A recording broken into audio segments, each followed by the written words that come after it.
Yahudi di Israel mulai terbuka, kini terkuak fakta yang sebenarnya. Abadikini.com, Jakarta. Sebagian besar Yahudi zaman sekarang yang kini menduduki Israel, dan mengeklaim Yerusalem sebagai miliknya, ternyata bukanlah Yahudi yang sering kita baca dalam kitab suci. Baca juga, betapapun mereka menganut agama Yahudi dan menggunakan nama Israel, yang merupakan nama dari Nabi Yapetik terbalik Kub, sebagai nama negara jajahannya. Namun sebagian besar mereka sesungguhnya bukanlah keturunan Nabi Ibrahim dan Nabi Yapetik terbalik Kub. Bahkan mereka bukan keturunan Sem.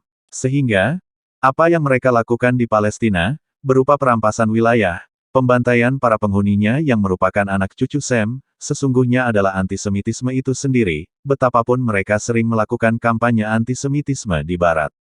Seperti diketahui, dalam genealogi bangsa-bangsa disebutkan, ada 3 anak Nabi Nuh, yaitu Sem, Yafits, Japet, dan Ham, yang merepopulasi dunia setelah kaum Nuh ditenggelamkan. Sem merupakan nenek moyang bangsa-bangsa di Timur Tengah, Yafit nenek moyang orang Turki dan Eropa, sedangkan Ham adalah nenek moyang orang Afrika. Sebagian besar Yahudi saat ini, yang memobilisasi pendirian negara Israel di Palestina, ternyata juga bukan orang-orang dari bekas kerajaan Nabi Daud dan Nabi Sulaiman di Yudea dan Samaria. Sebagian besar mereka ternyata adalah orang lain, dari ras lain. Pendeknya, mereka bukan Yahudi yang sering kita baca dalam kitab suci. Semua itu, dikonfirmasi fakta sejarah dan penelusuran yang dilakukan peneliti sejarah termasuk oleh Ernest Renan, bahkan dibuktikan pula melalui hasil penelitian ilmiah. Lalu, siapakah mereka? Mari kita periksa. Pertama-tama, mari kita lihat dunia Yahudi saat ini. Total populasi orang Yahudi di dunia pada 2010 adalah 13,4 juta jumlah orang. Sebagian besar orang Yahudi di dunia saat ini, adalah Yahudi Ashkenazi. Komposisinya di kisaran 60–80%. Israel, berdasarkan data sensus 2016, mempunyai penduduk sekitar 8,58 juta orang. Sebanyak 6,45 juta orang diantaranya atau 74,8% adalah Yahudi. Dari jumlah orang Yahudi tersebut, sekitar separuhnya adalah Yahudi Ashkenazi. Selebihnya adalah Yahudi Separdi, Yahudi Mizrahi, dan lain-lain. Sedangkan penduduk lainnya adalah orang-orang Arab Muslim, Kristen, Druze, dan lain-lain. Hampir semua pendiri negara Israel saat ini, adalah orang-orang Yahudi yang bermigrasi dari Eropa, khususnya Rusia, Eropa Timur, Eropa Tengah, dan sebagian Eropa Barat seperti Jerman. Dan, hampir semuanya adalah Yahudi Ashkenazi. Mulai dari Chaim Weizmann, Presiden pertama Israel, David Ben-Gurion, Perdana Menteri pertama Israel, hingga Benyamin Netanyahu, Perdana Menteri Israel saat ini.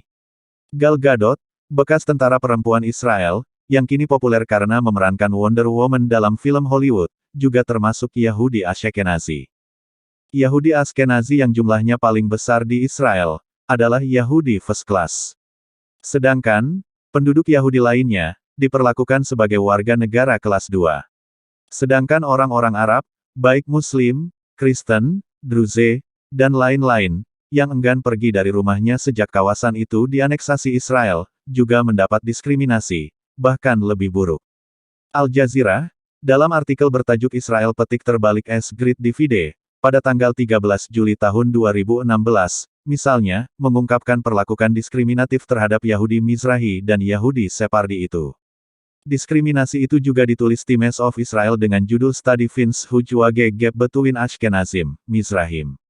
Yahudi Mizrahi adalah Yahudi dari kawasan Timur Tengah, sedangkan Yahudi Separdi adalah Yahudi Spanyol, yang dulu merupakan bekas penduduk Andalusia, yang sebagiannya kemudian pindah ke Afrika, terutama Maroko, atau Anatolia yang saat wilayah itu dikuasai Khilafah Utsmani, agar tidak dipersekusi dan diinkuisisi saat wilayah itu direbut dari tangan Muslim.